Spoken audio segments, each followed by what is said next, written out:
Good evening, everybody. Let me welcome you on behalf of the Bombay Management Association.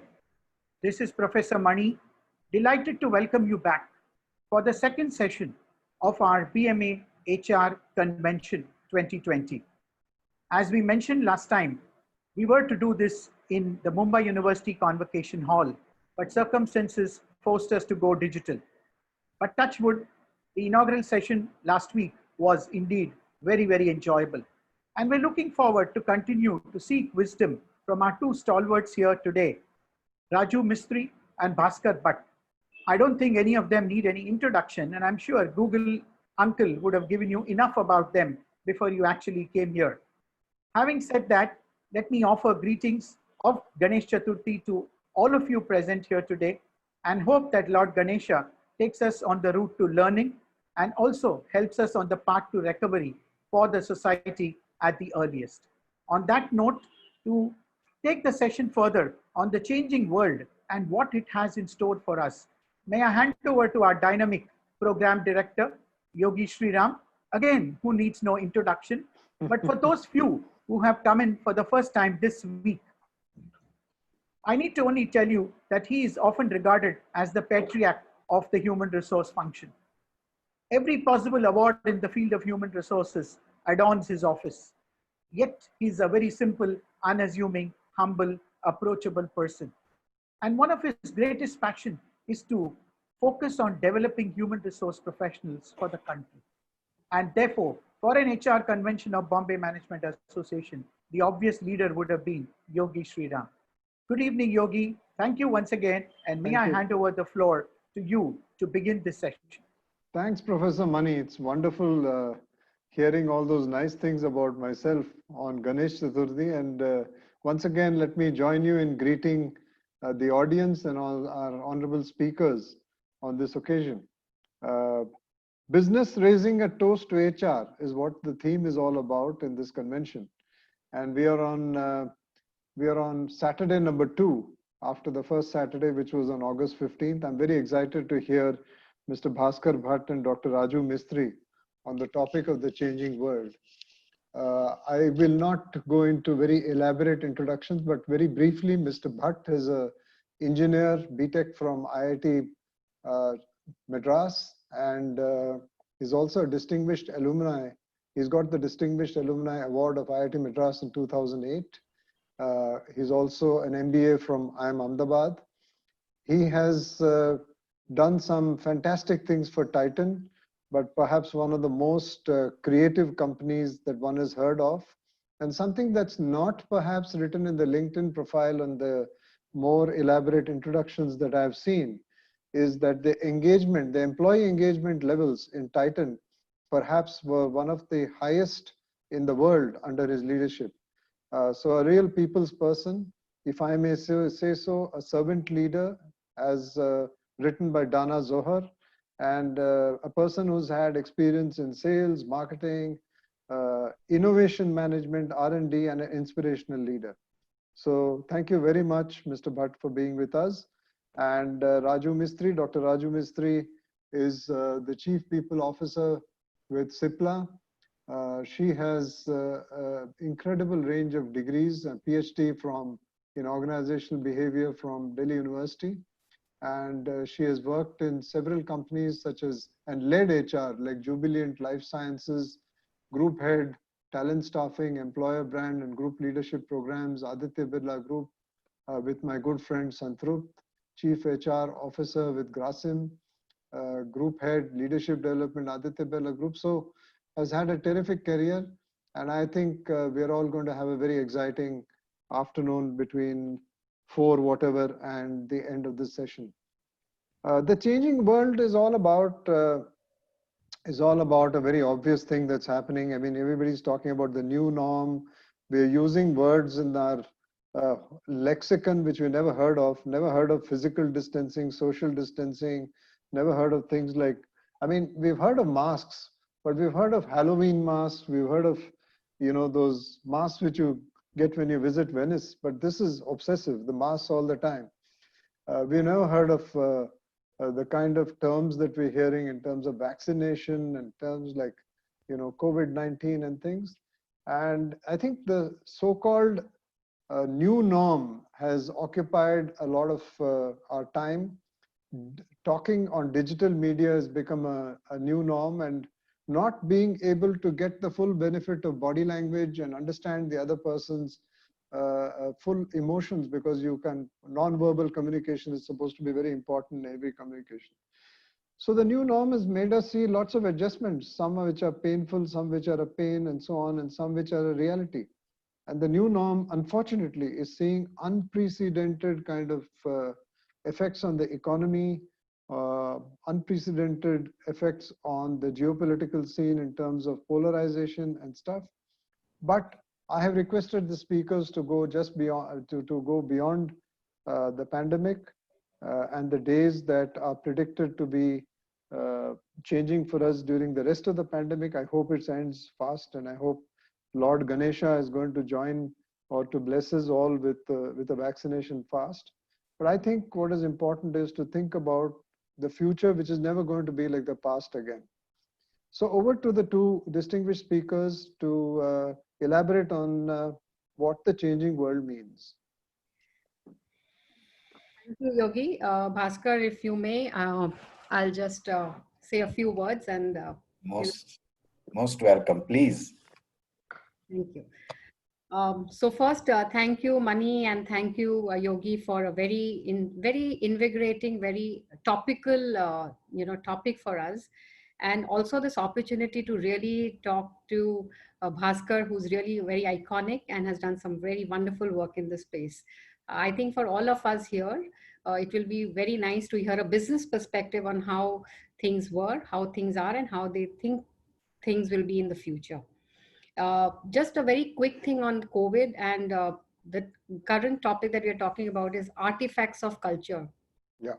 Culture is basically, very simply said, is the way things are done out here, right? And that involves everything, the values, the leadership, the processes, systems. One thing that has really, this COVID has done is made us really throw everything out of the window and really made us relook a lot of things. One question that always comes to the mind of our leaders is, how do I engage with my team? Because we have all been used to a certain way of managing and dealing with our teams, right? It was always in physical space. Now, when we really talk about a virtual reality, what is it now? I really cannot show my anger or yell at my people if I'm upset about something, or if I have to show some appreciation or admiration of what they've done, I cannot really give them a hug and say, like, you've done a good job, right? So how do we really balance the two? And this is really one of the biggest questions that is in the minds of leaders. How will I be effective in this kind of a world? If you look at some of those policies, I think this is a great opportunity for all of us to rehash, relook, and revisit all our policies. Let me give you an example. At CIPLA, we have a policy which is every month you have allowed to work from home 2 days in a week. We are in a situation now, we are actually saying maybe we need to turn this on its head now. Other than our sites and our labs where people really have to come to work because you cannot make medicines at home. But for all of us in the corporate offices, we are actually saying that you may actually need to come to office 2 days in a month. So it's like, just going the other way around. And the third thing that I want to share with you is my own personal insight. We always talk about values and how they are important as a bedrock and a foundation for an organization. These last 5 or 6 months have again been a reminder that if a company has strong foundations and a strong fundamental, the values always show up and they can take them through. So for us, it was a very, very difficult 5-6 months early, because we had to, we are part of essential services. We had to manufacture the medicines and make sure that our patients are getting those medicines. But it was a very difficult task to get people to come to work. And what I want to say, I'm so proud, because as CIPLA, our vision is about caring for life. And the purpose, this is our purpose for why we exist. I can actually say that it is this purpose which actually brought people out of their homes every day. We have had many instances where our employees fought with their family, fought with their neighbors, fought with their community, because it was really not easy to just go to work and then come back because everyone was scared. But you have all of these warriors actually coming out, and we've actually witnessed and seen this. It is really very, very heartwarming. And the other thing is about patient care. We have many examples, several examples, where our field force had actually gone out of the way to make sure that somebody needed a medicine very critically in the middle of the night, or maybe some 60, 70 kilometers away. But, it was so life-saving. People have actually done that. So that again reinforces that culture is so important. Now, the question is, how do we continue to preserve this and take it forward with the complete new reality? So I would like to take a pause here and now, invite Bhaskar to share his views, what has been his learnings, experiences, and your thoughts on this. Sure. Thank you, Raju, and very inspiring stories that you spoke about. Let me go to the topic, Yogi and Professor Mani. Let me try and focus also on business raising a toast to HR. The view I have always taken about this subject, not the business part, about this second part. For me, HR is about human beings. Like, she's Chief People Officer. That's a wonderful designation. And we in Titan, we still call them Chief Human Resources Officer, but it is about human beings. And the pandemic has actually brought that up so significantly. Let me explain. We've been through the 2008-9 crisis, the financial crisis, and so many, every 10 years, some kind of economic impact we've had, downturns we've had. But all of them, at least in my knowledge and during my career, have been triggered by a few people, either rogue traders or some completely unknown, the extension of credit during the 2008 in USA and so on. Those were a limited number of people or a few technologies that triggered a crisis, and it was touching maybe 10% of the population. This one actually is touching the people directly, when it impacts you, but indirectly the whole world, because that, whether you call it the fear of the virus or the fear of the consequence of the virus or the fear of job loss, whatever, all of these, every individual in the world, every human being, who has got impacted. So what she's speaking about, which is about culture and so on. So now we come to business, the left part of this, which is business raising a toast to HR. Let me take one example, which is of Titan. We made some choices, and she spoke about culture, and I just want to extend that point.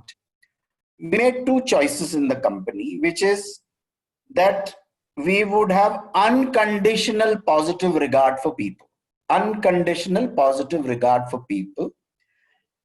And the next, and these are both not business related. The second is that we are not a business alone. We are not just an organization alone. We are not just a company alone. We want to build an institution. Okay.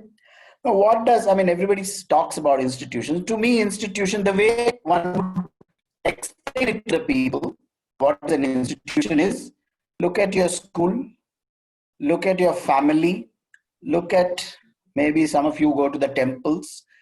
The sense of belonging comes not out of the number of hours you spend in those, or the number of days, or the return on time invested, which is, if I work for a day or a week or a month, I get my salary. It is beyond that. There's a sense of belonging, there's a sense of commitment, and the institution part is built when that company or that organization also respects that we also, it's not just merely your competence that you're bringing into the to the workplace, you're bringing more than that. So let me go to the, I think we'll deal with this as pre-COVID, during COVID, and post-COVID. Post-COVID is really talking about what could happen. Now, when I look at the industries across that, one is working right now with, I work with a company which deals with stuff below the soil, which is Rallis, and another company which is up there in the sky, which is Vistara, and somewhere in between there is Tata Chemicals and Titan. So in all these, people make the biggest difference. If I were to take those people inside retail stores, or people inside the aircraft, or behind the counters checking you in, and we come from a brand and company perspective. Now you can keep talking business returns, capital employed, return on capital employed, margin, etc., etc. The moment of truth is when that last mile person enables or ensures that the credit card is pulled out and is swiped and the revenue flows in. Okay. Therefore, how from during COVID to post-COVID are we going to deal with this idea of an institution, keeping on inspiring people up there in the front? Because you can do work from home at head office, at least in these businesses where if you're serving the farmer, I doubt in Rallis that we can actually, we can do all webinars and so on, but where the rubber hits the road, he has to sow the seed in the ground, and there has to be a person up there advising him what is the right time, what is the right seed, and all kinds of advice, crop advice. There has to be a person who has to be inside the aircraft serving that passenger. So how are we actually going to deal with, because you can do training, but in all these jobs, it is not merely the SOP that works. It is how inspired is that person to deliver for business and for the brand. Therefore, I have a few ideas, but I'm just connecting. It is only when that happens can the business end up happening, is my view. If we can't crack that the simple frontline worker in Cipla, like she was saying, I just want to share with you, one of the biggest brands in UK, and I was there for a while, last month. In the last 6 to 8 weeks, or a little more than that, has become the NHS. The NHS has become the biggest brand in the UK, beyond all the other brands. Now, this is a people reaction. This has not happened because of their advertising. They don't do 1 rupee of advertising.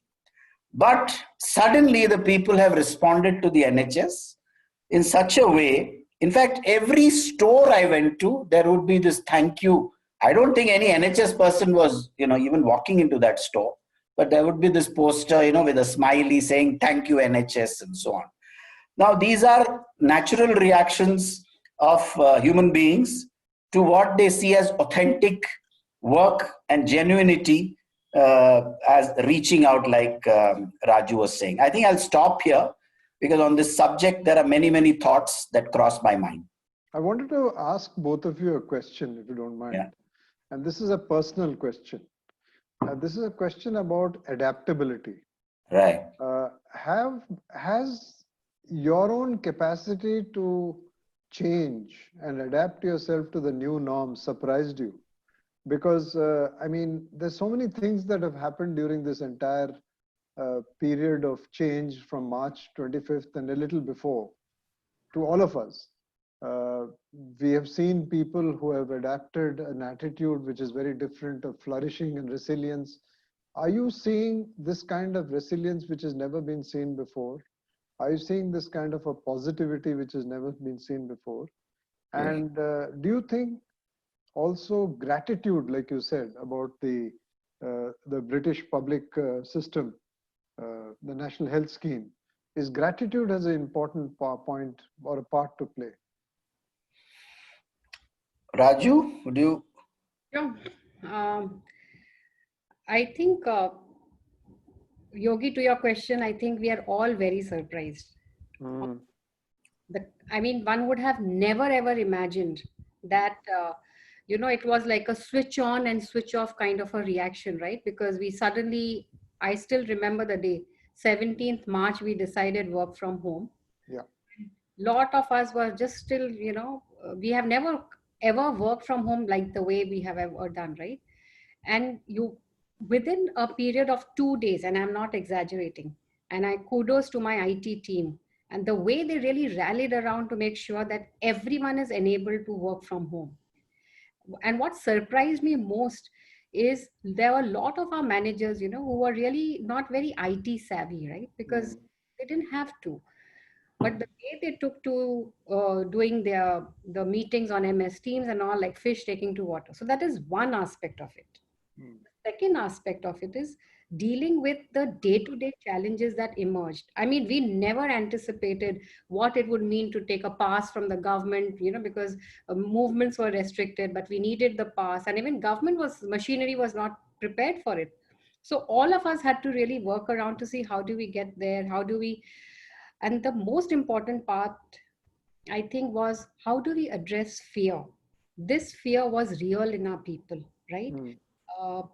Sometimes there were moments when we actually had to, convince people that, you are actually safe in the plant then, but then you have to actually tell that mother, the sister, the parents to say, okay, let your child come for work, because if they don't, we will not be able to make the medicines which our country really needs at this point in time. So those were real human moments, because it's like, would you tell your own child, your own son and your own daughter to please go? We almost felt as if we are sending our children to the battlefield to face the war. That was the kind of feeling. So the communication was more emotional, not about throwing the Essential Services Act and saying you have to come. That's what the law says and stuff. Not at all. In fact, for a very, very long time, we didn't even announce that, there is this reward or that reward. It was only the purpose that was actually driving people. And I'm extremely proud about that, because people came to work because they truly believed that they need to come and show up for work. I mean, I'm very, very proud about that. So this is something that I would say is a very, very big change and a feeling of great, immense pride and satisfaction and contribution. So you're absolutely right, Yogi. Consciously or unconsciously, whether we have adapted, even only now I've begun to think about something like adapting. But surely behaviors have changed, and whether they are permanent, I don't know. I can't say that. But let me share with you, apart from the fact that. People have given their heart and soul to their companies. Many people across companies that I've seen have actually lent a hand in the societies or in the communities that they work in, because this work from home is also work for home. I mean, because you couldn't actually go beyond 3 kilometers from your house, let us say.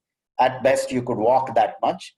And then people began to see the suffering, at least in Bangalore, the manner in which the people, frankly, and we can be critical of the systems that, couldn't actually gear up, not to deal with the virus in the hospitals, but to deal with the consequences on the daily wage workers and and migrant labor and so on, the public came, and these were all people working in companies like ours who would come and extend help to these people.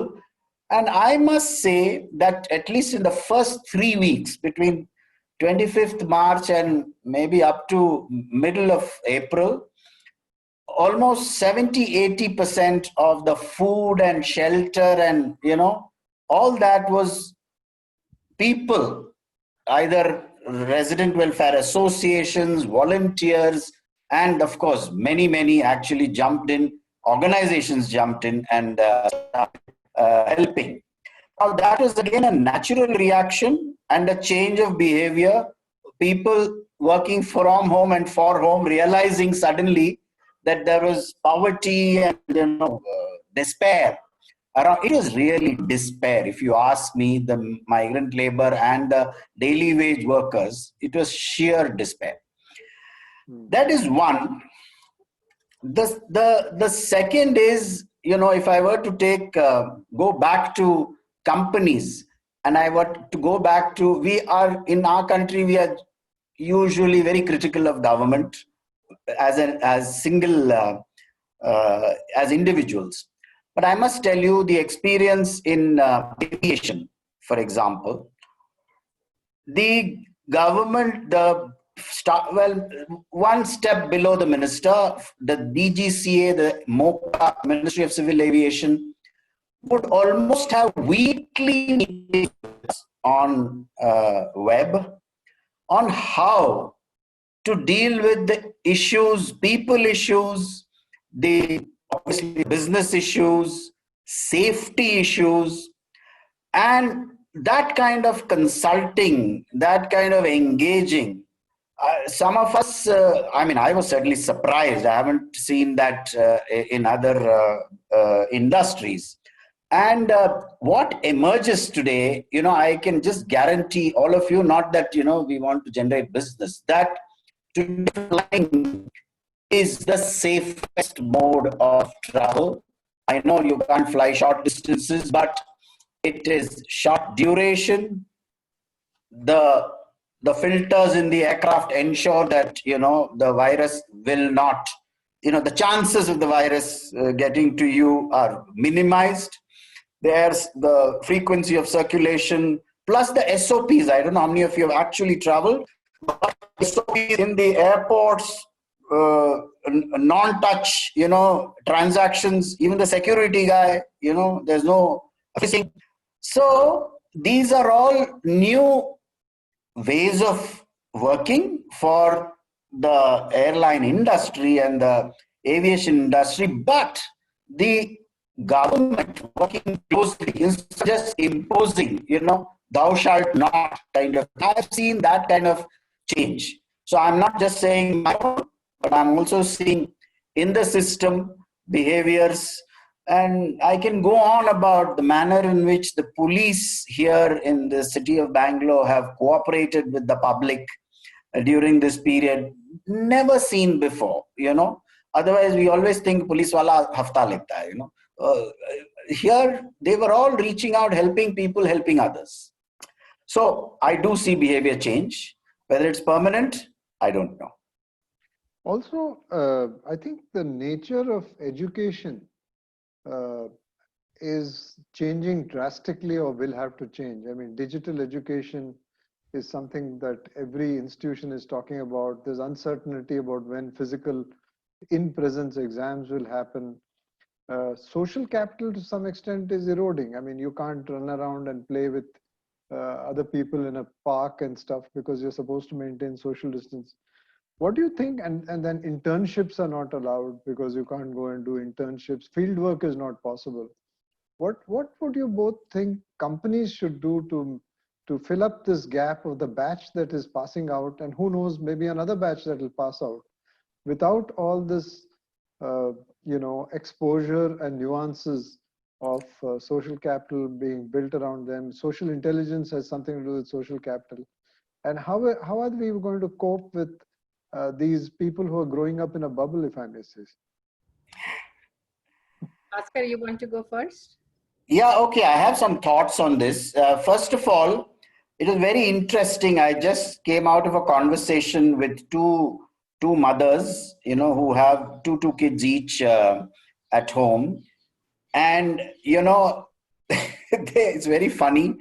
This, and I'm sure this every mother's facing this. They were saying that, look, till February, you would tell us, don't look at the iPad, don't look at the mobile phone, go study your books and this and that. And now suddenly everything has changed, as if that laptop is no longer harmful. That is the only one I should look at. And so what if the subject is different? You mean it's no longer harmful? And the mothers are at a loss, saying, my God, now how do I deal with this one? 2-3 hours of looking at the screen. However, I am confident, Yogi, that we will end up with a hybrid system. And I'm not saying hybrid as in go to school and versus work. Learn from home. I think technology will crack this soon. I just have some thoughts. The Democratic Convention that just got over. It was. Once whatever they couldn't, the energy of that of the people, that is what drives all these inspirational speakers, couldn't be felt. Now we, I think, are going to miss that, and human race will crack that. How to? Through technology. Now we are looking at each other on the screen, and maybe we are looking at 300. There is going to be a change. And one of the ideas was, all these hotels anyway don't have, their business is down. Nobody's using those large halls. Are there ways to actually convert these spaces where the hybrid model will then begin to, with social distancing, will begin to work? Okay, it is possible. Well, let's see. Britain is opening up on the 1st of September. Schools are opening up on the 1st of September. And the expert advises, in Britain, the expert advice, even on day one, was during the height of lockdown. And I've been through this because during 14 days of quarantine, they'd encourage me to exercise, to go out to the park for 1 hour and walk, because it is good for the immune system to build up or whatever. I mean, they didn't give me an explanation. I was grateful that I could go out. And that was across Britain. That so the view that now it's the same virus, it's the view that governments have taken. So I believe the hybrid model will come up. We cannot have our children just sitting at home and looking at screens. And it is not about knowledge. It's the whole thing about work, learning from each other, and sense of belonging, or the whole feeling of togetherness. All that is lost now, and so human beings will crack this.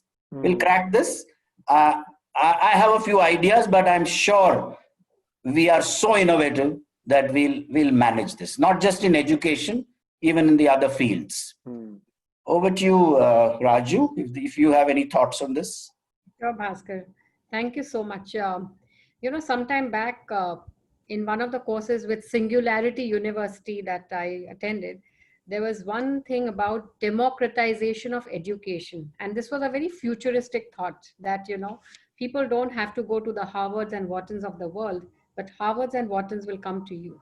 And no longer will education be, what actually we are seeing now is some element or manifestation of that. And I agree with Bhaskar that what will happen really is a hybrid model. We did our own in-house survey to find out how are people feeling and coping with this work from home. What are some of those things, because we wanted them to be co-architects of the future of work. What do they see it? And one thing that is clearly emerging is that they really appreciate the fact that they now do not have to travel for 3 or 4 hours in a day, but they are saving that travel time and adding those hours back to life. But at the same time, working from home has its other stressors, especially for women who have small children or who have ailing parents. It becomes very difficult. And also the way our homes are constructed, the kind of privacy that one would want to have is also something which comes in the way. But having said that, one of the implication or the social implication of this that I think all of us will have to factor in, most of families which are dual careers, their lives are going to really change. Pre-COVID area, they could dress up the child, pack him or her off to school. The child would be there for the next 7-8 hours and then come back home and they would go to office.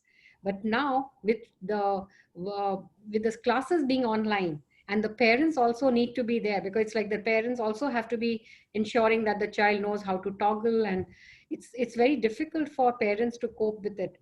And I can relate to some of the challenges with young mothers who have small kids are facing today, because while at this one hand they have to attend meetings and webinars and plan and also do household work, on the other hand they also have to be doing this thing. So it is, the work for them has, the number of working hours for them have been multiplied 24 by 3 or 4 times.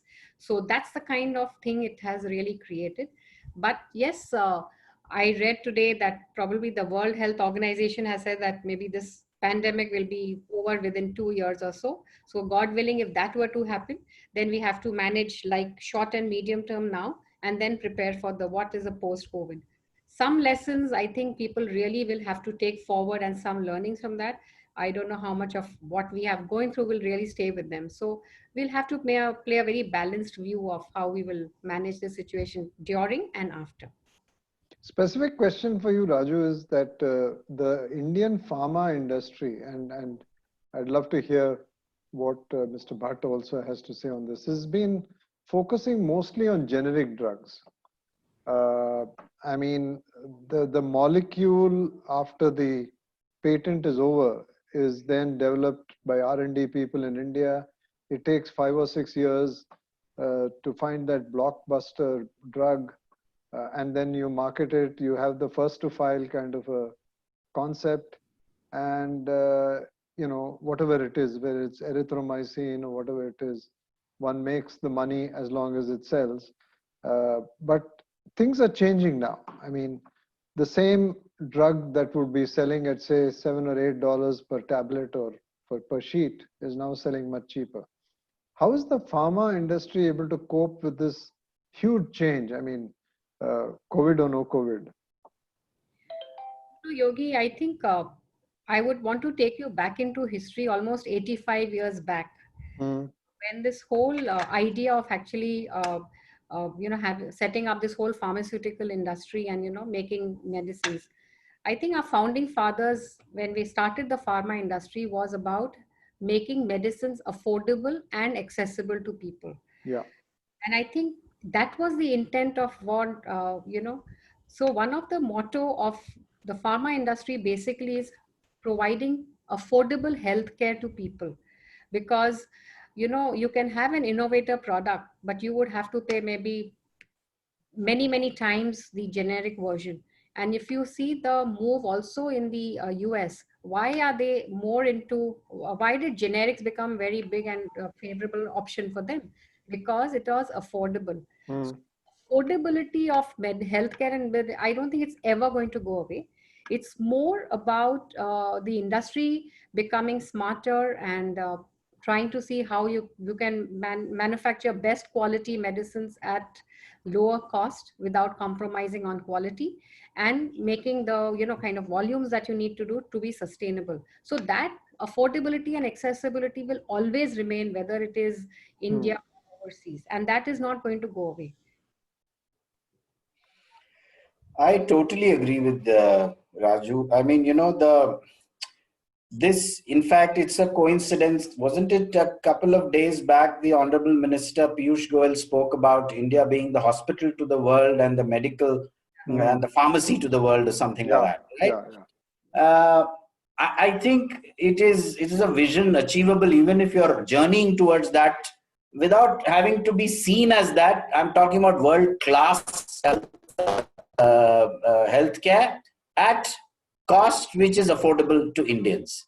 This is, I think, the greatest opportunity that COVID has actually opened up is in this space. Innovation, scale, Indianization. There is so much that I'm not just talking about, pharmaceuticals. I'm talking about the whole healthcare, and it's such a it's a space which can employ millions of people. If you ask me, we don't have healthcare facilities in the multiple number of, the hundreds of districts and villages that we decent enough, and it has opened our eyes to all this. So I would say not just pharmaceuticals, affordable, but affordable healthcare is, this is not a subject which we can, do as single businesses. It is a whole nation that has to work towards this. And the respect that I spoke about that the NHS has in Britain is over several years that they work towards that kind of, behavior. We have a number of scholars who are on the call, like Ramana Garu and others, eminent people. Love to have their questions in the chat box. But while they're thinking and typing out their questions, few things for both of you. One is, how has consumer behavior changed? I can't understand how, has all this e-commerce thing made us cookie cutter buyers?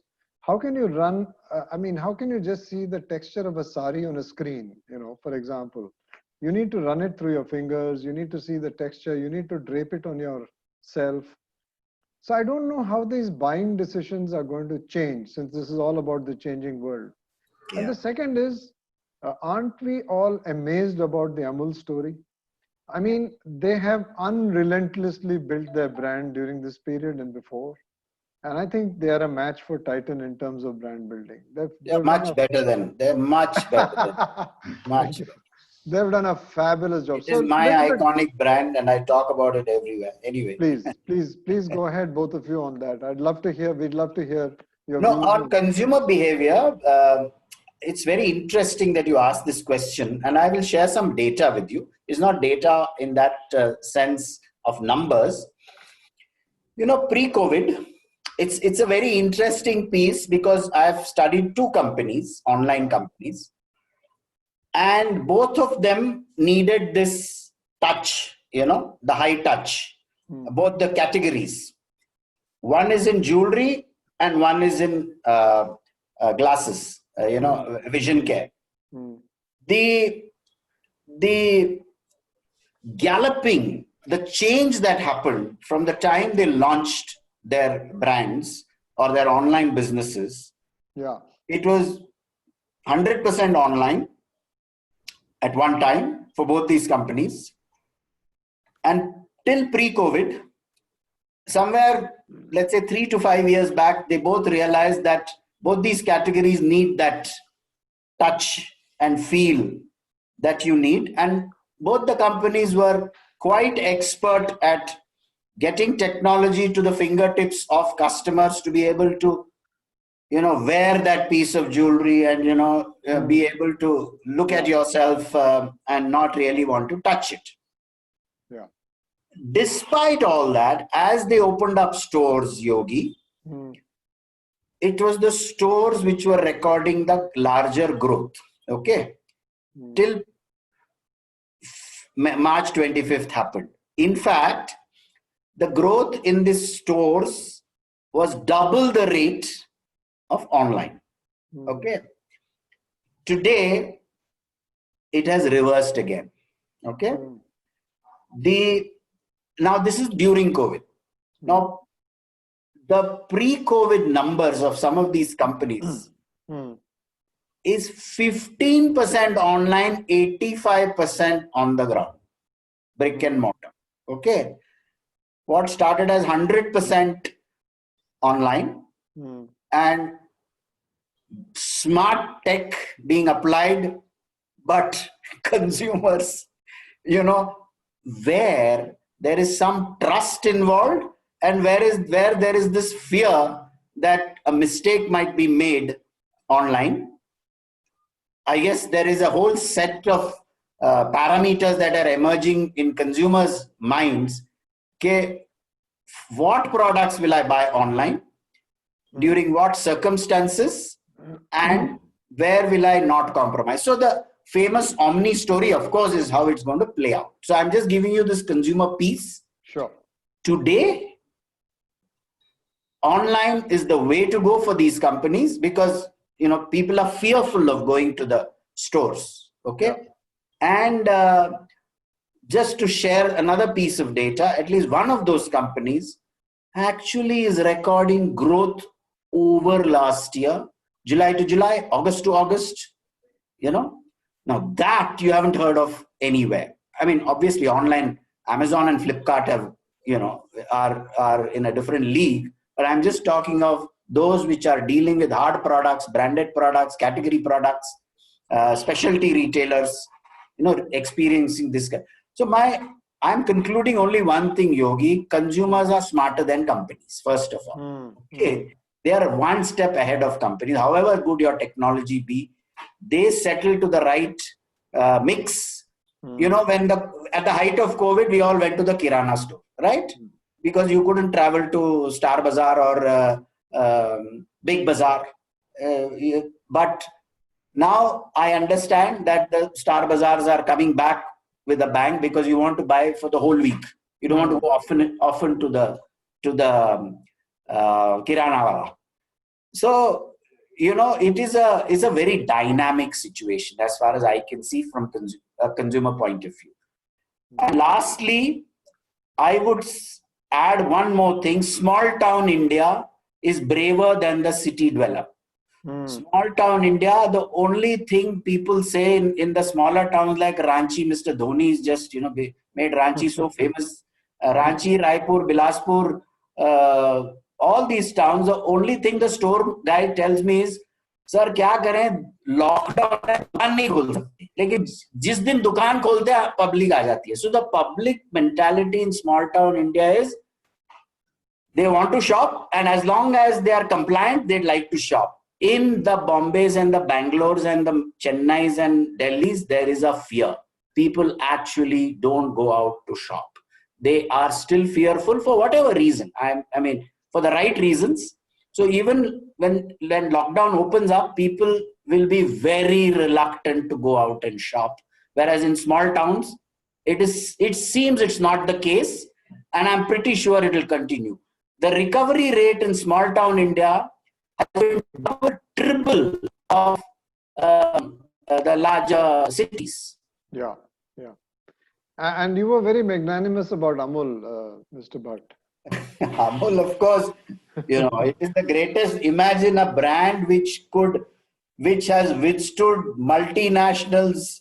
I mean, it has been our life. I mean, it has stood, not a lot of multinationals get in any significant manner into that space which it occupies.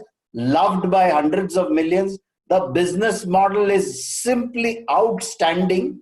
I mean, I can go on and on about Amul. You know, I mean, and one more thing, Mr. Bhatt, and also Raju, they don't pay like Titan. They're a simple public sector. And Titan doesn't pay that much anyway. But they probably pay even lesser.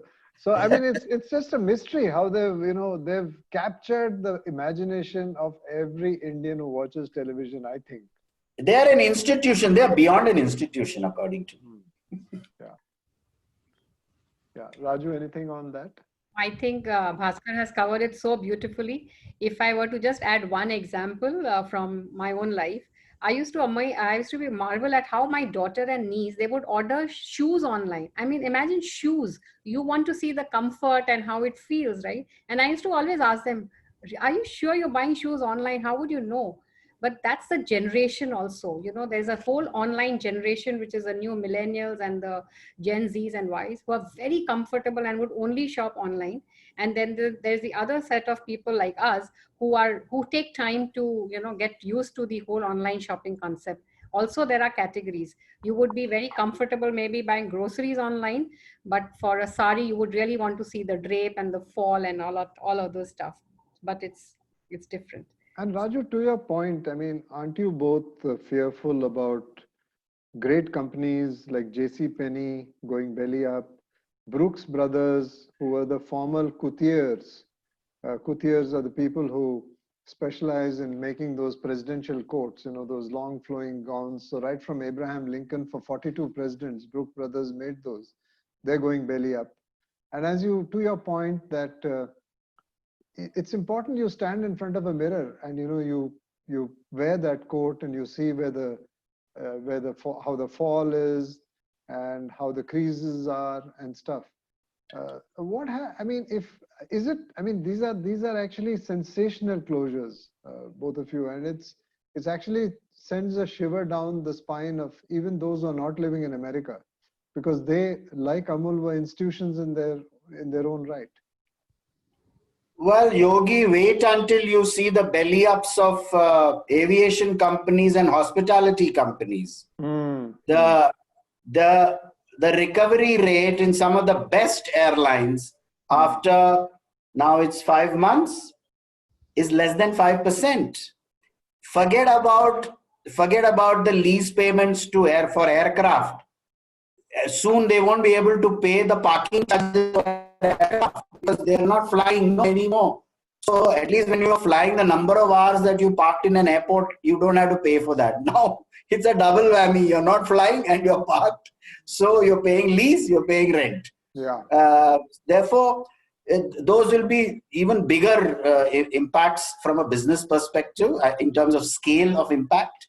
But I think, I don't know, JC Penney, etc., those who haven't adapted to the digital world, was saying, I would say that many retailers were very quick to get onto the digital bandwagon. I think that's the big story which we thought was kind of repetitive. Digital transformation in most companies, those who started it 3, 5, whatever number of years back, are winning. I'm not talking about digital transformation in terms of processes alone.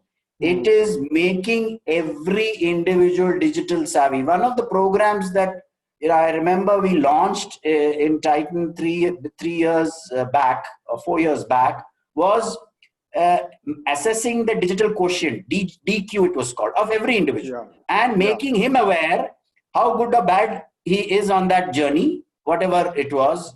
I mean, the managing director himself must have been 100 so, and made me aware that I must now journey to at least 60, 70. Why we were saying that is that automation, all these, everything is going to be a problem. Sooner or later, we won't need so many people.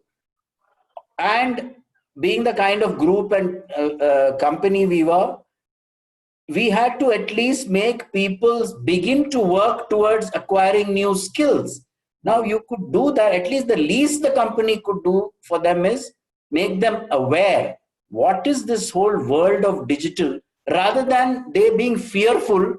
Okay, I don't have those skills, so my job is going to get replaced. And then what an attacked animal does? It attacks back. No, so you could have protests, and you can have in the plants you can have thanks to our labor laws, you can have closures and strikes and so on. But preparing them, in fact, so many in my experience have actually, at least in Titan, 400-500 people must have moved on from merely manufacturing roles to either retail roles or to IT roles just by acquiring skills.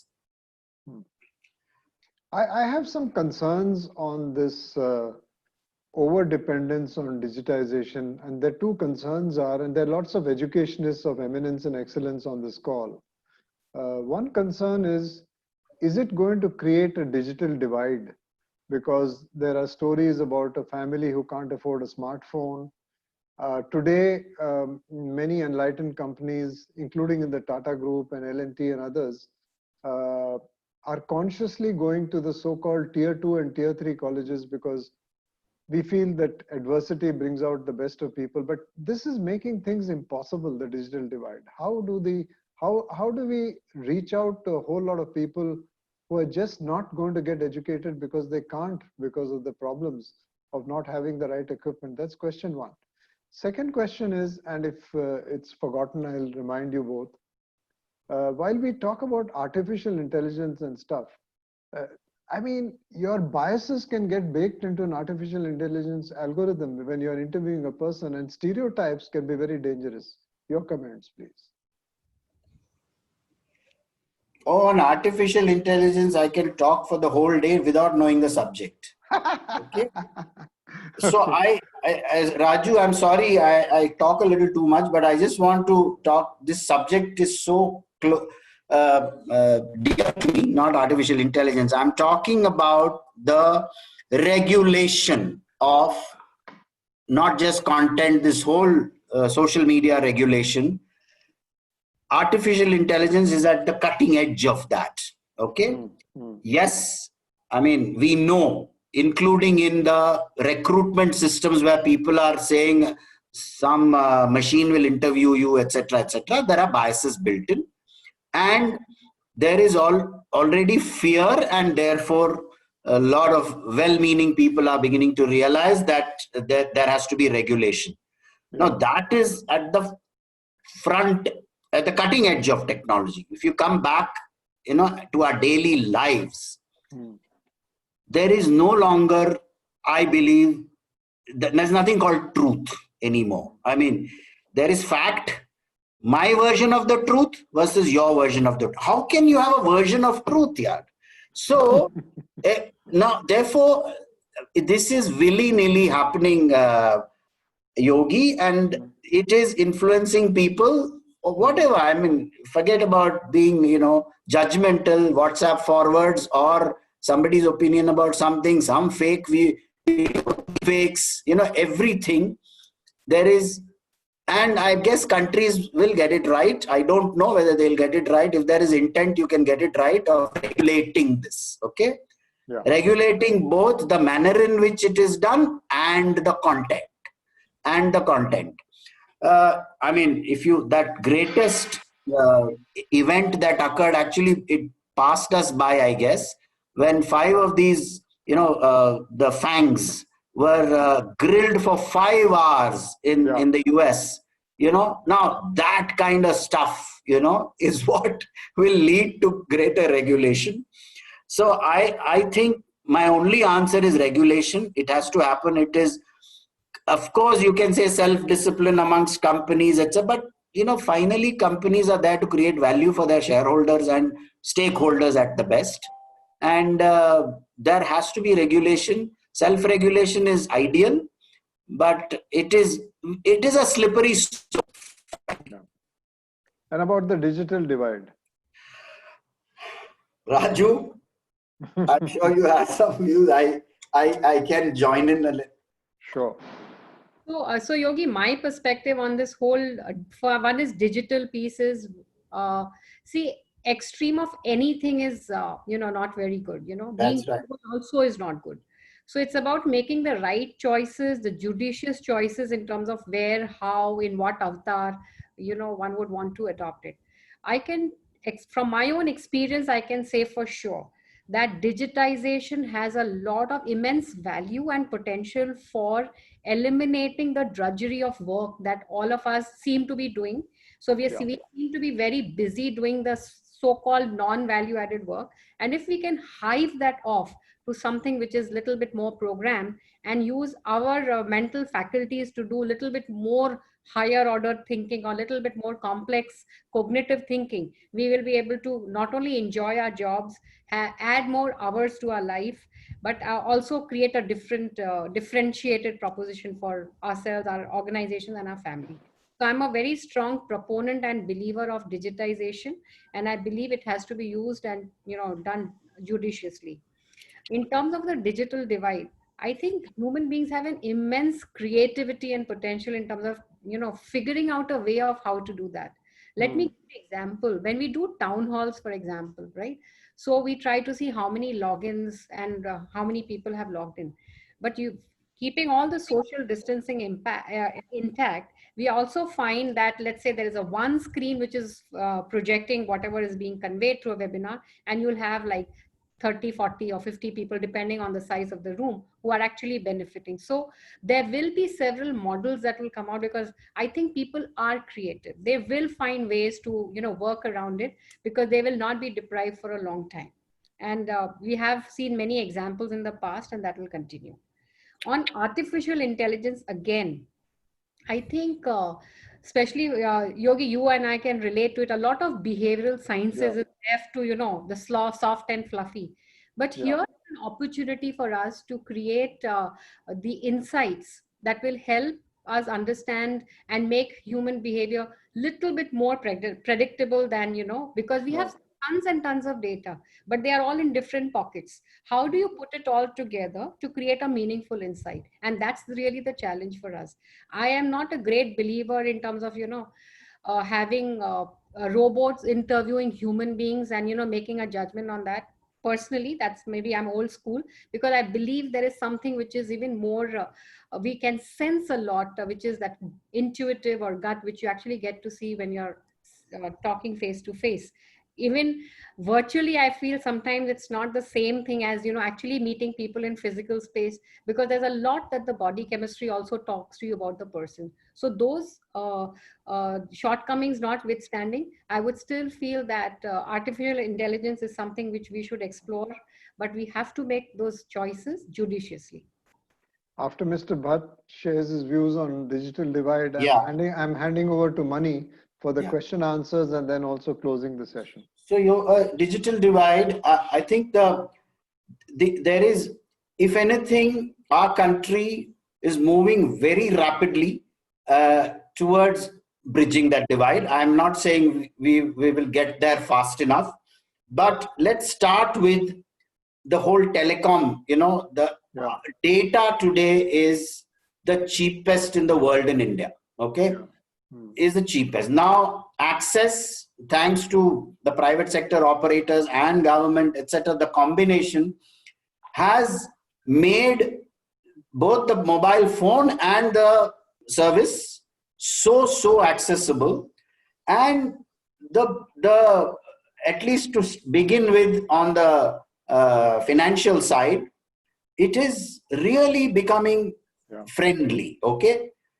And Indians have leapfrogged. The actual data, we all know that the Kirana Dukan or even the roadside vendor who sells fruits to me here, he has leapfrogged. He's never had a laptop or a desktop. Straight it is onto his smartphone. Okay. And he works on the smartphone, but limited to his daily needs. Okay. And you walk in Bombay, if you can, in the night, and look at all the guys who are in front of the ATM, guarding the ATM, or in front of in the flats. They are watching movies. Hotstar. It is, they have cracked what they want. They will do. And any part, if you had gone to the migrant labor camps in Bombay, if he's from Bhagalpur or Gorakhpur or Sheikhpura, they would have access to what they want on their mobile phone. I'm not saying, so it is not about teaching, it is about access and making it possible. And like we were talking about pharmacies and, medical, being, within reasonable prices. I do feel we are on a good journey, but we have a long way to go. Over to you, Professor. Thank you. Thank you for that. Thank you so much, both Dr. Raju and Mr. Bhatt. So many interesting points have come up, and there is a barrage of questions in the chat box, and I'm going to attempt to summarize some of them, because one of the highlights that I notice in the question trail is about the culture.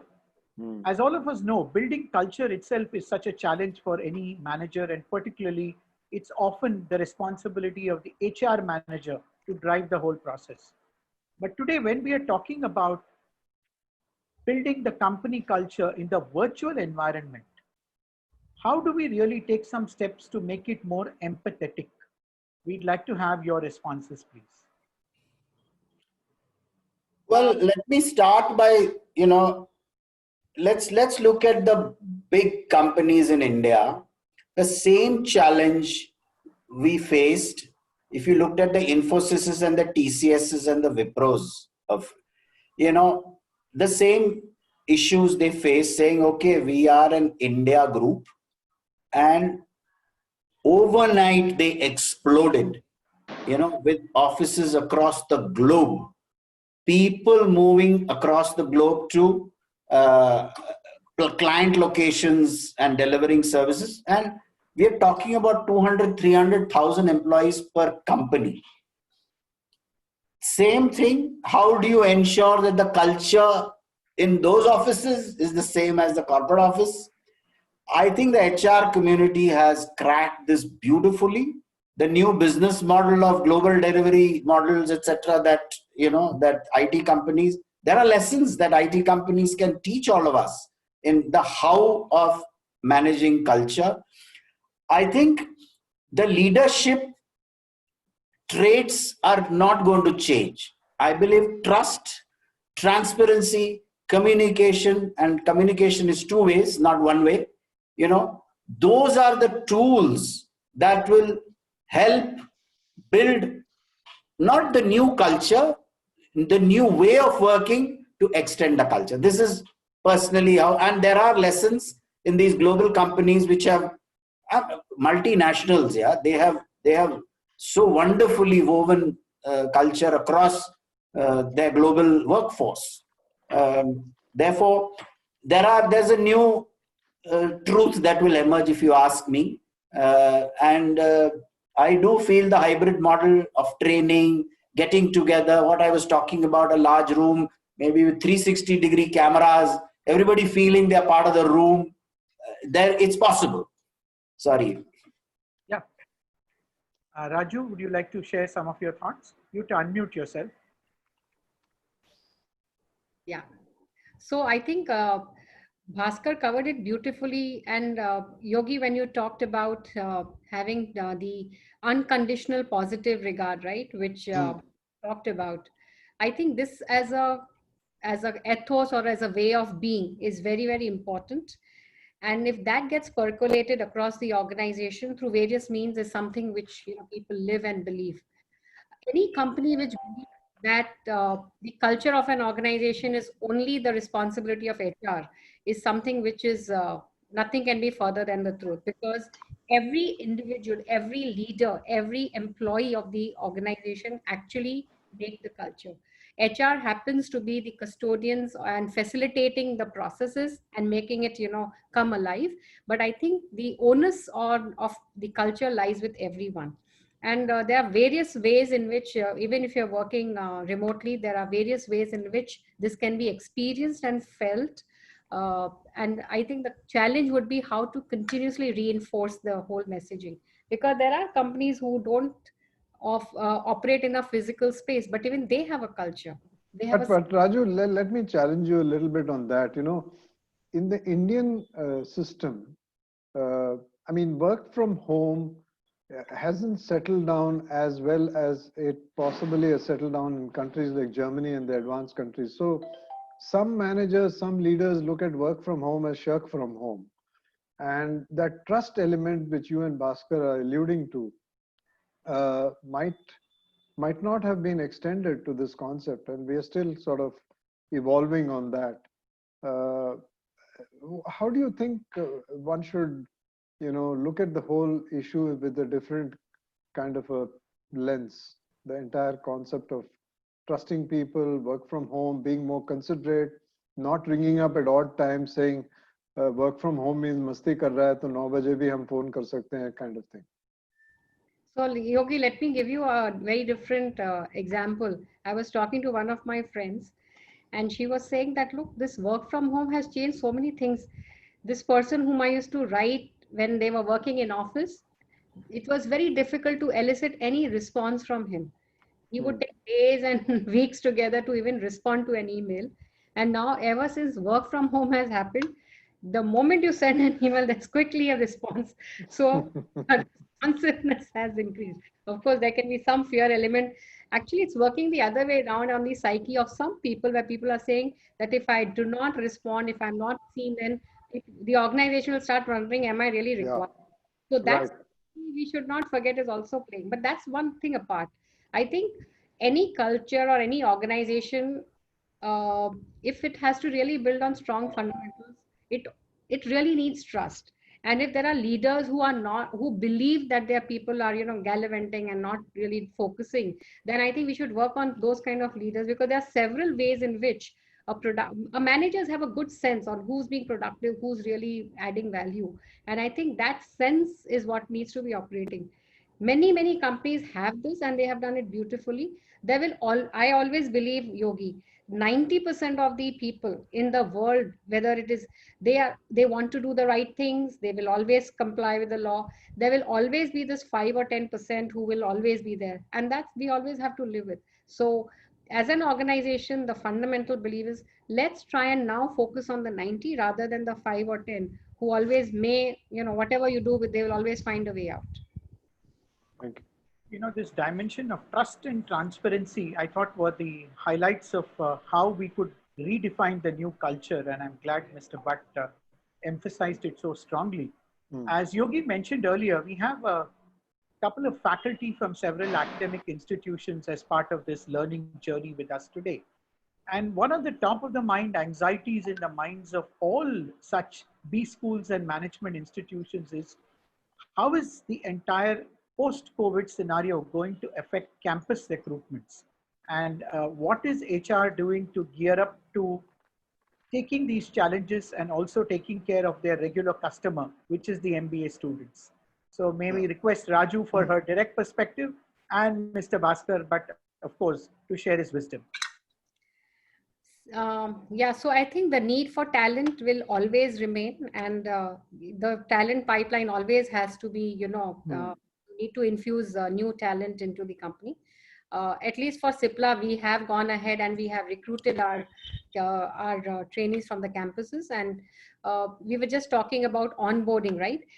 We have our own digital onboarding program. I think that the team did a very nice job in terms of making sure that there is enough connect, enough company information is being transmitted virtually, and engagement is done. So companies will have to recruit. What will definitely, in some companies which are really having some different pressure, maybe the numbers may come down a little bit, and this we had seen even in the 2008-2009 periods. But I think this is, it's a phenomenon that will pass. But there are companies who've gone ahead, and I've also seen TCS and all going ahead and recruiting people. It will happen. I don't think that there's too much cause to worry. And companies like L&T have not reneged on a single offer. Wonderful.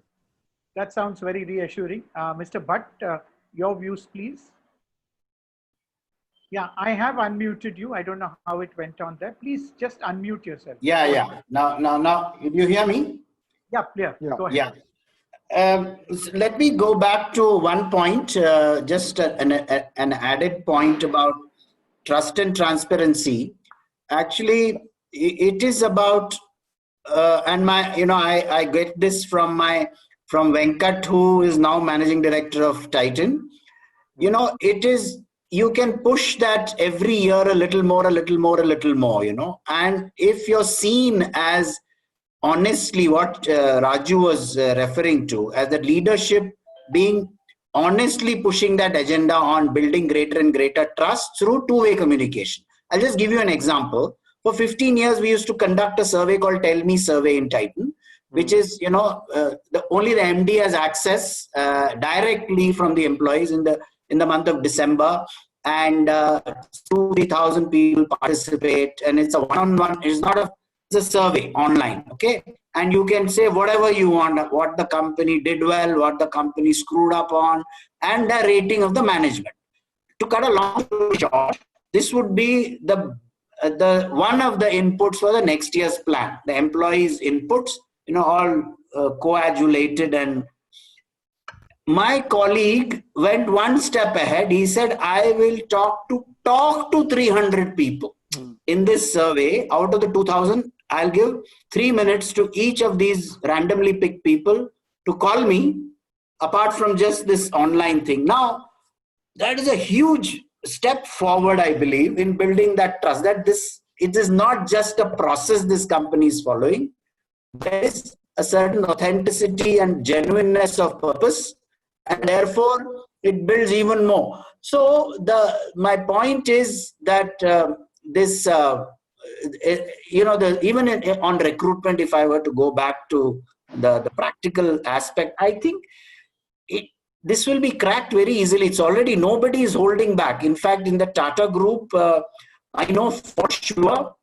apart from TCS, on the one hand, we are struggling with the wage bills of various companies and whatever, the cuts and so on. If I were to take aviation, we have to recruit, because our aircraft are coming in and we have to recruit, and you have to find a way. So it's a combination. If anything, I think we get perhaps more insights when you do a one-on-one on the online, more than a physical. Finally, what does an interview give you? It is that 15-minute, 20-minute, you can have this much more intimately, I guess, and companies are recruiting. Training, as she said, online is not difficult at all, but you still need that, some sense of togetherness when you want to train people. I think money, just to also build on what the two speakers have said, I think the responsibility of placement cells in the campuses and institutions will have to be much, much more sharper to make that matchmaking happen, to discover where are the vacancies exactly, what are the skills required for next year, how do we fine tune by introducing those one or two subjects that can make a difference. I think the campus placement people's job is going to change a lot. It has to be almost transformed into a new role. Yeah, I think that's a very valid point. And the right word you used was matchmaking. I think it makes good sense. I think AI can help that. Okay, yeah, that's a very valid point. All the data of the student over the last 2 years, all behaviors, including social media behavior, can be captured, and you can have the profile of the person standing in front of you. I'm not suggesting that, because if it is a biased algorithm, you can be in a bad place, Yeah, but it's possible. It's the easiest thing you can actually crack. In fact, we have several occasions to tell our students that be socially responsible, pun intended. That is, do something good for society, but also be very responsible when you're online, because employers do use this as a means of doing a ref check or trying to find out a little more about the profile.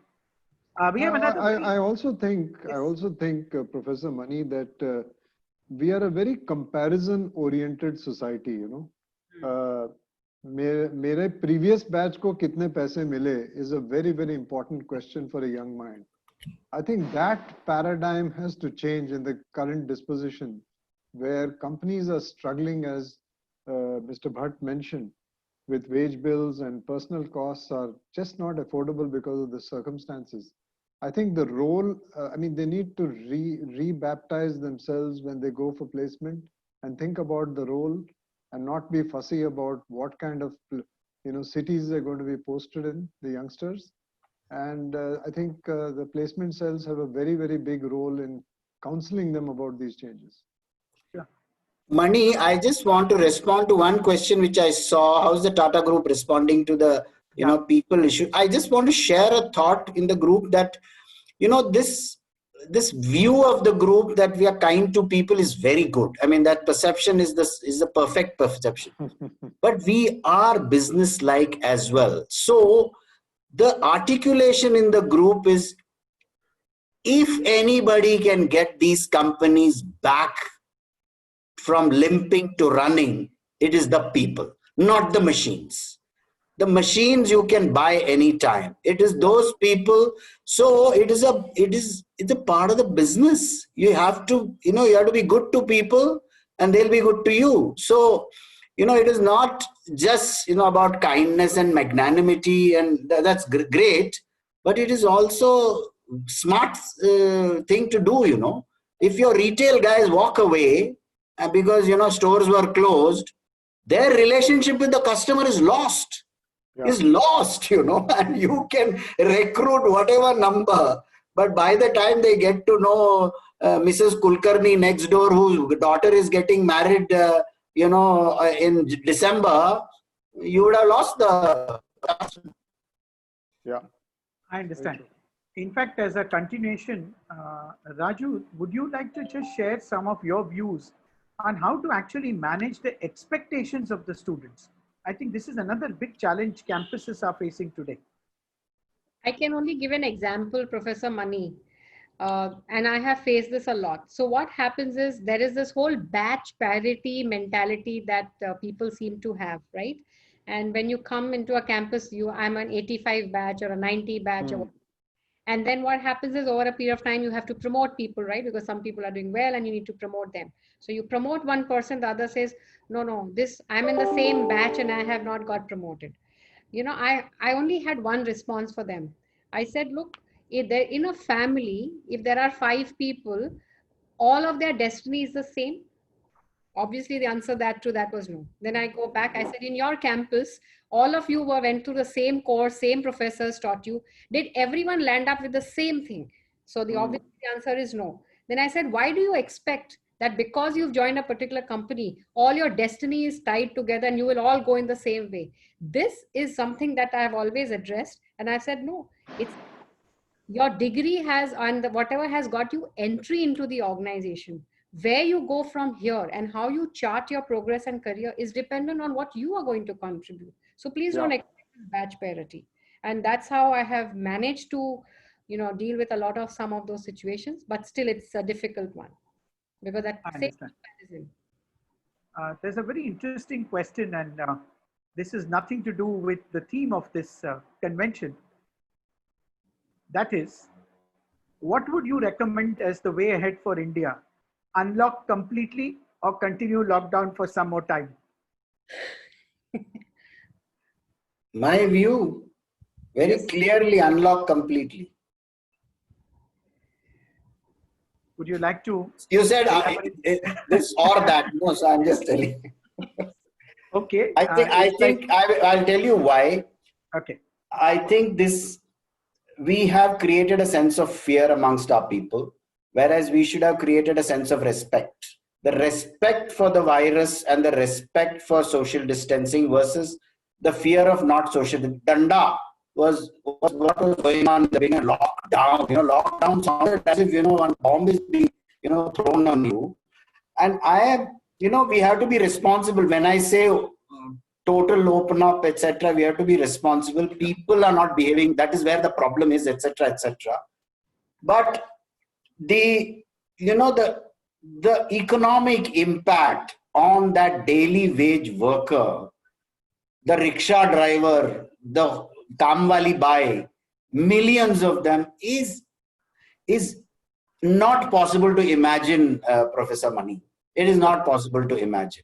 And we may say the numbers we can calculate, but when you go close to it, it is, they were already living hand to mouth. And then 5 months you don't pay them.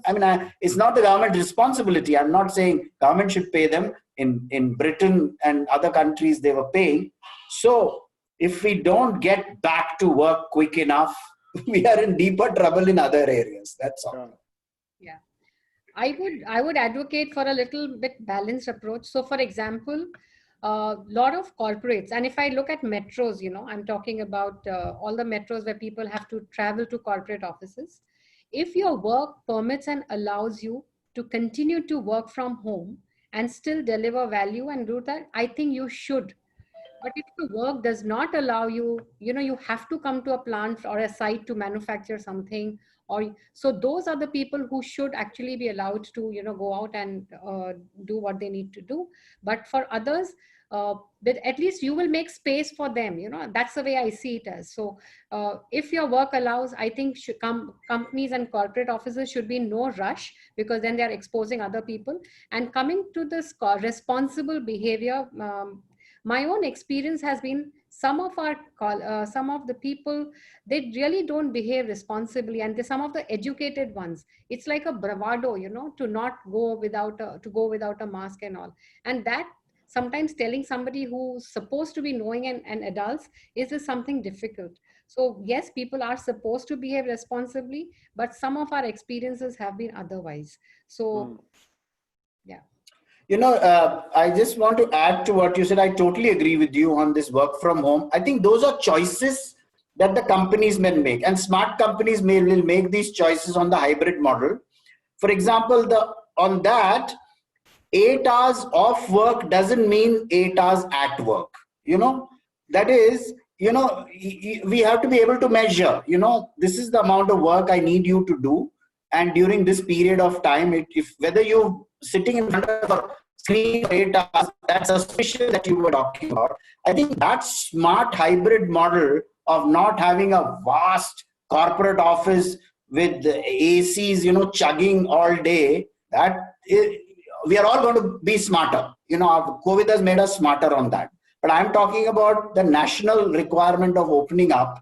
So once you open up, then the choices are with you, the how to. So even corporates have to become then responsible, ensuring employees, their customers, the shops, the manufacturing shop floor. I mean, all this, the how is sitting within. And I'm giving you the example of the aviation industry. I think it has done a very responsible job. Of thousands have traveled from you know, all over the world on Air India Vande Bharat mission flights. Yeah. Have you seen any major case of big problems of, you know, community transmission thanks to that? I doubt very much. I doubt. I mean, the numbers are not at all big. Great. Yogi, can I request you to also share the L&T experience as a company which is highly respected and always regarded for best practices? Would you also share your perspectives on this question? Well, you know, you can't build the world's tallest statue, or you can't build a Trans Harbor link in your drawing room. So work from home is a very, very esoteric concept for a project management company, which is trying to build India's infrastructure. But I must tell you that we've had some fantastic experiences. In south of France, we've been involved in a very interesting project which involves nuclear physics and plasma physics, actually, with several other nations. And we've been able to commission a heavy engineering project more or less digitally. Our SOPs in terms of what I mean, L&T is a very disciplined 82-year-old company and has a lot of pride. So all our employees have been tuned to follow a certain discipline, even in the shop floors or in the projects and so on. And I'm happy to say that today a large number of our workforce has resumed work. However, we do struggle sometimes to get back the very skilled people who fled to the hinterland, and that is a phenomena that is possibly that happened when the migrant labor issue happened, and we too suffered a little bit there. But I think we're getting back to the new norm. We've been trying to introduce digital learning in a big way.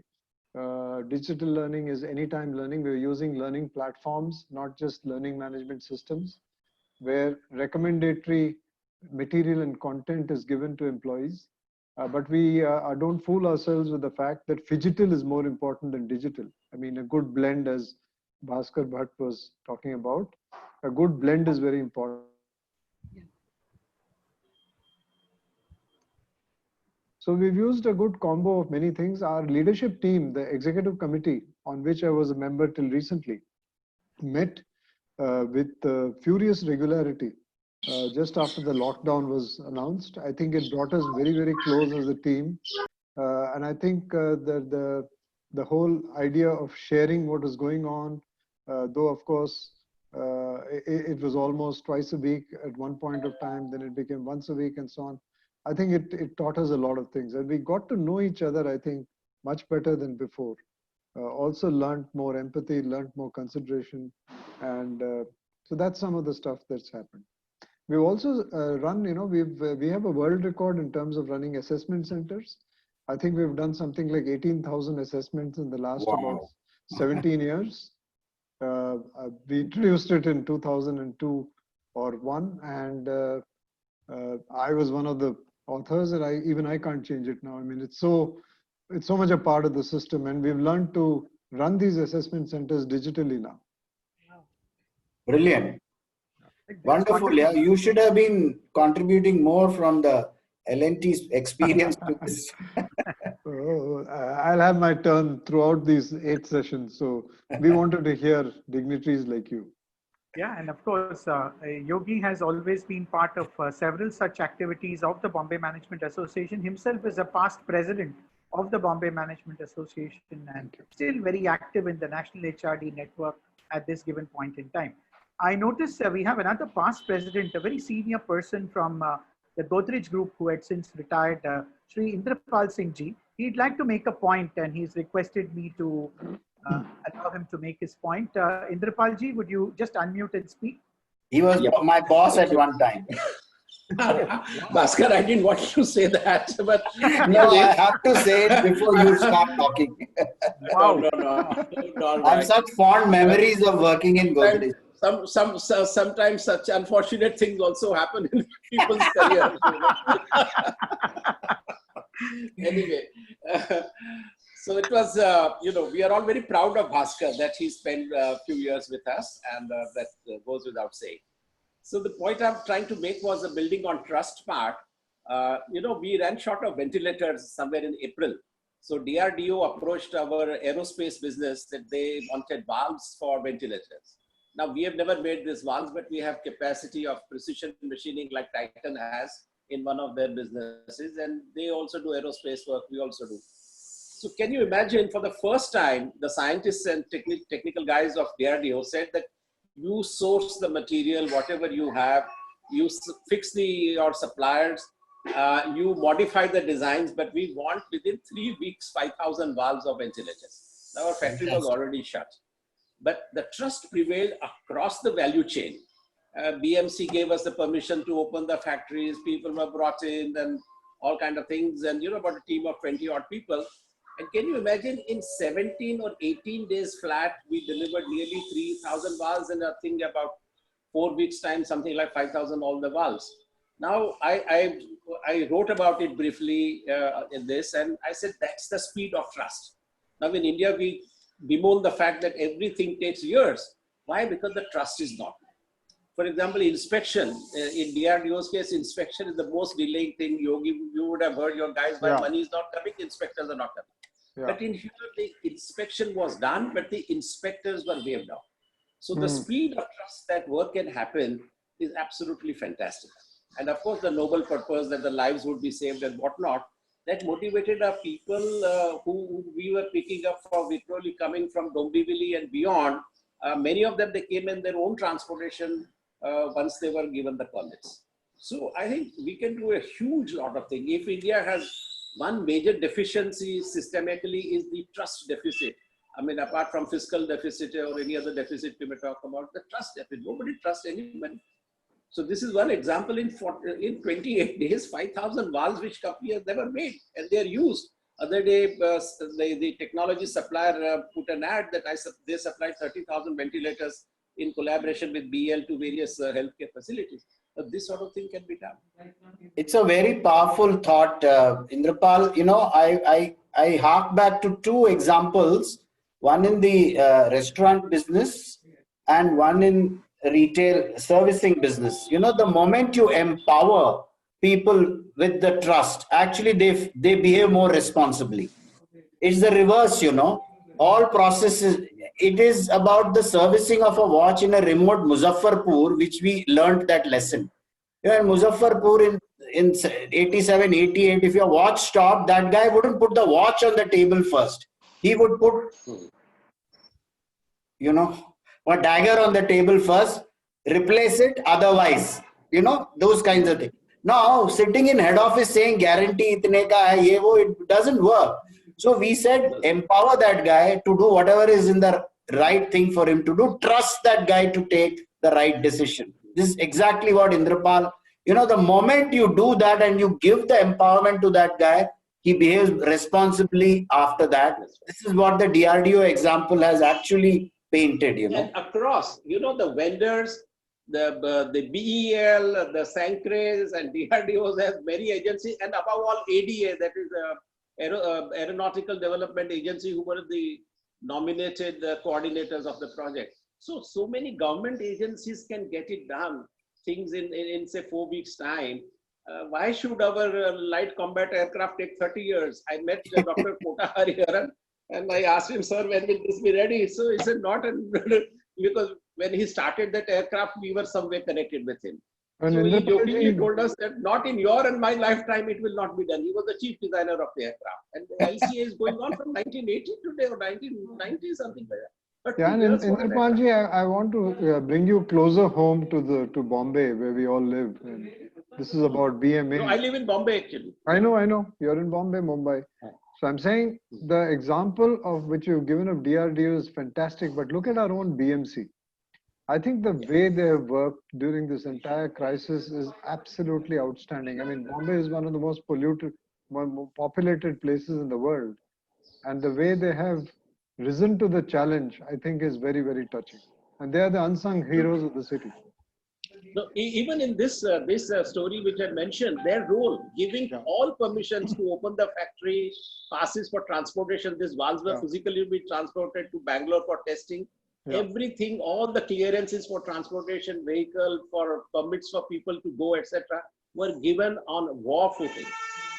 Wonderful. So, Great to hear that. it's a trust actually.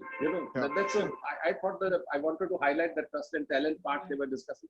So, Thank you. Right. Maniji, next question. Yeah, I'm leading to the last 2 questions of this session. As they say, all good things do come to a pause, but I'm sure you can always continue to learn from each other. Raju, specific to you this question, what would be some of the priorities for the HR leaders in the post-COVID-19 scenario? Actually, our priorities, the way I look at it, has actually begun right now. Because it's about not doing something after the event, but continuing to do things now, which will stay on even in the post-COVID. So one of the things that we are all thinking about is what will future of work look like, and examining the entire way of the processes and systems that will enable the hybrid model to work. The second is about the whole concept of leadership. The leadership will have to now adopt and adapt a new avatar where engagement of people and connecting with them through the phygital and the digital space, and the trust element. I really like the discussion that happened around the trust part, because we have to get to a model where we will have to trust people, and then trust begets trust. So that kind of a model will be very important. The third part is about engagement. We are all so used to working in the physical space. And let me tell you, a lot of our colleagues, including myself, we are missing office because we miss the routine, we miss the chai pe charcha kind of things, because that really, and that new brainstorm, the idea, the whiteboarding of things. So we are missing all of that. And also working, when you go to an office, there is a certain routine that we have to do. So those are the kind of things that people will miss. As I talked about, one example that I said, dual career families, what would it mean for them when they are working at home, when they have to take care of small children? So some of the things we have to start thinking about right now, and creating a much more enabling work environment for people to get the best out of it. Wonderful. That's a wonderful trust area for HR professionals. Mr. Bhatt, this one is for you. What should be the priorities of the business leader in post-COVID scenario?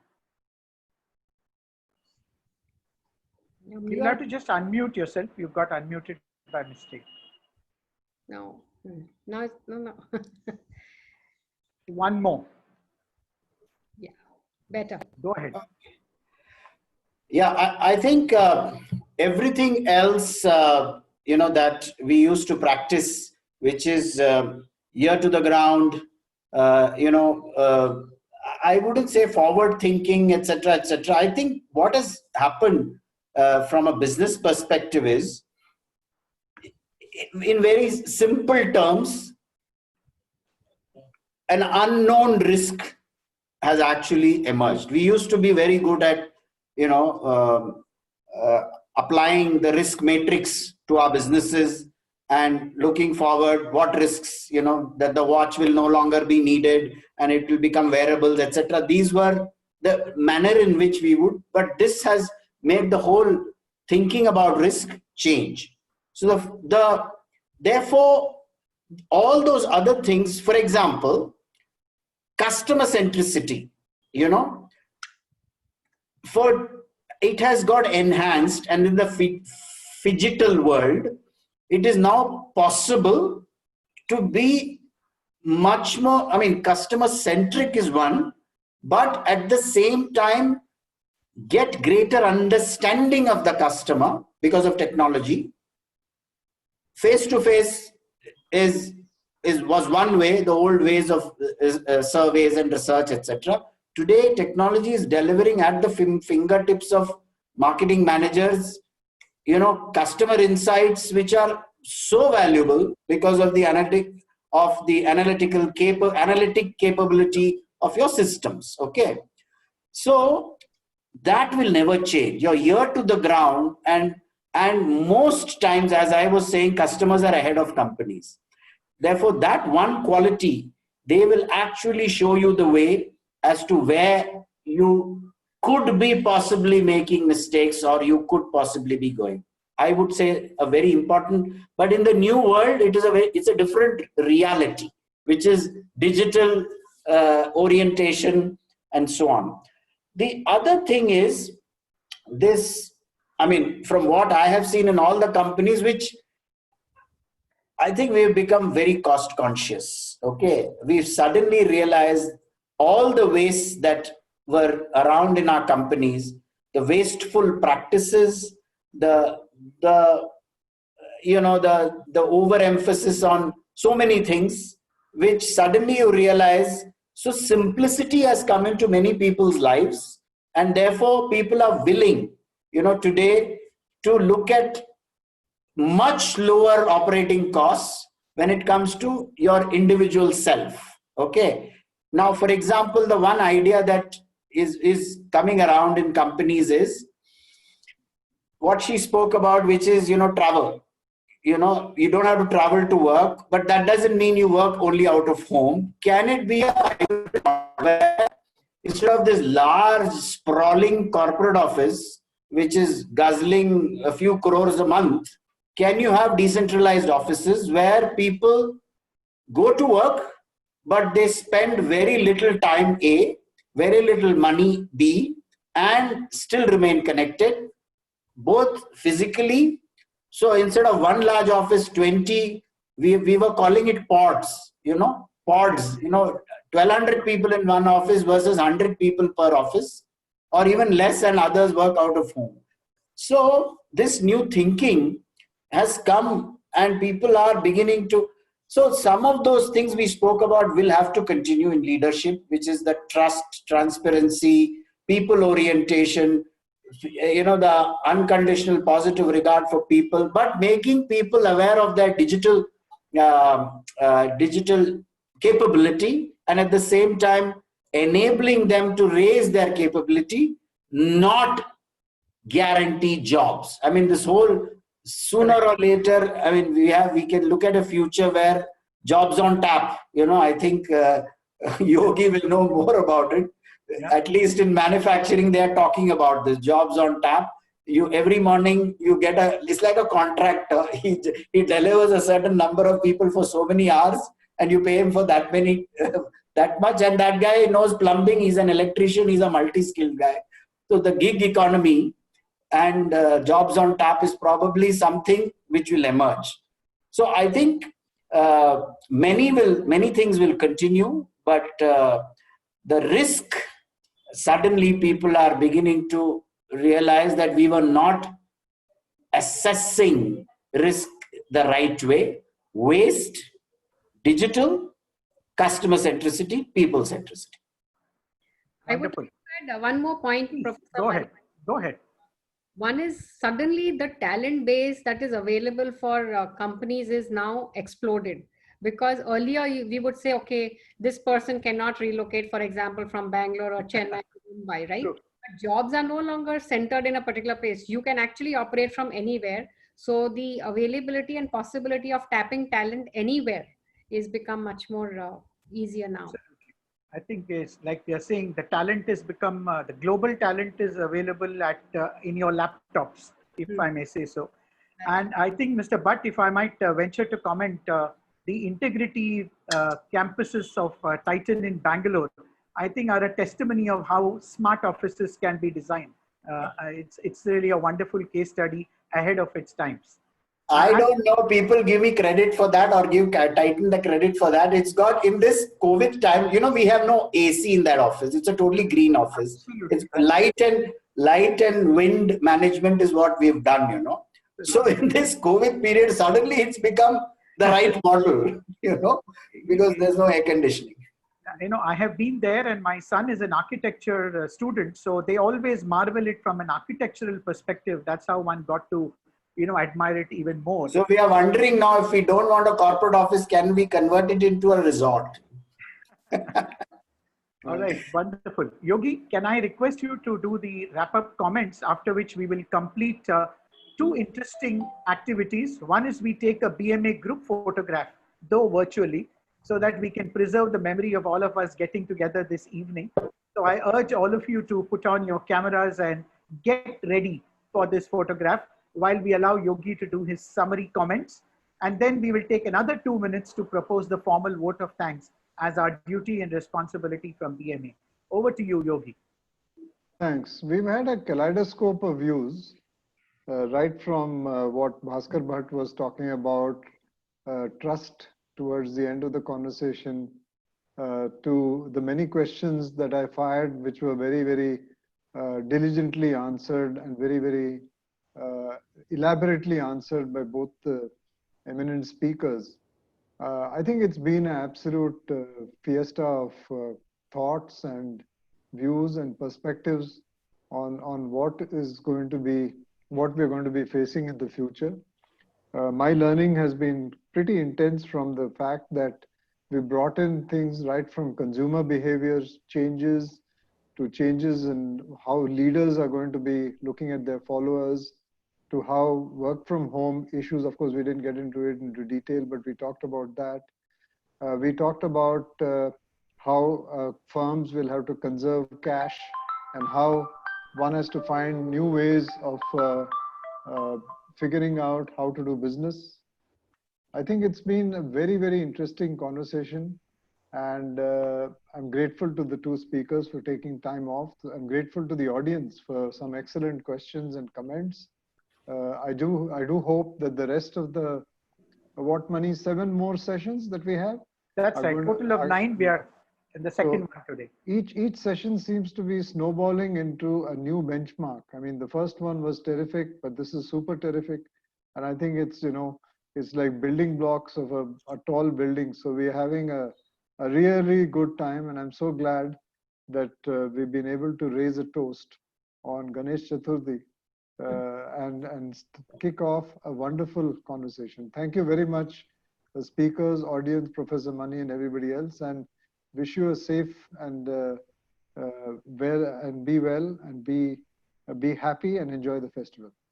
Thank you very much. And while we get ready for this group photograph, may I also announce for you the next 2 programs of the Bombay Management Association are the coming Wednesday. We have a Wednesday Wisdom webinar on the relevance of coaching in COVID times. And the speaker is the president of the Bombay chapter of the International Coaching Federation, Mr. C.N. Murthy. And next Friday, as part of our Friday Fundamentals EMDP, which we have launched, we have this wonderful session on understanding and decoding the new normal. This is being presented by Dr. Ganesh Natarajan and a team of associates from Schiffer Ruya Associates.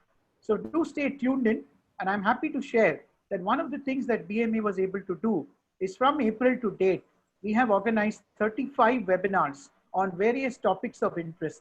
And touch wood, people are always eager to learn in some form or the other and trying to be part of this entire learning journey. While I personally thanked Dr. Raju and Mr. Bhatt, and of course, our benefactor and well-wisher advisor, Yogi Sriram, who's also the program director, May I request Shripad Ranade, who is a member of the BMA Executive Committee, to please propose the formal vote of thanks. Shripad, you're unmuted. Go ahead. Thank you. What a embarrassment of riches this has been for all of us. We are most gratified. Thank you everyone very much.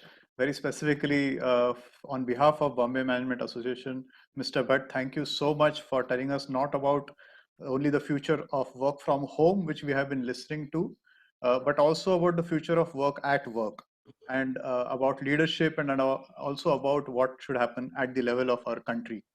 And Dr. Mistry, thank you so much for also making time and giving such useful, such specific answers to some of the questions, including those which some of our academics had. So thank you once again from Bombay Management Association to both of you. And last but not the least, our thanks, of course, to our benefactor, Mr. Yogi Sriram, who has single-handedly created and curated this wonderful panel. Every Saturday, we look forward for the entire week to listen to people such as Mr. Bhatt and Dr. Mistry. We had Dr. Mukundrajan last Saturday. And being ex-Tata myself, I was more than happy to see both the figures who I was personally a fan of. So once again, from Bombay Management Association, thank you very much. And we wish you all on your way. Thank you. Thank you very much. Stay safe and stay blessed. And as promised, we started on time, we finished on time. And I think that's something we need to develop as part of the work culture that we practice in organizations. Thank you very much, everybody. Have a great weekend tomorrow, and Ganpati Bappa Moria, as they say in Maharashtra. Thank you. Thank you. Bye. Bye-bye. Thank you. Bye-bye. Thank you.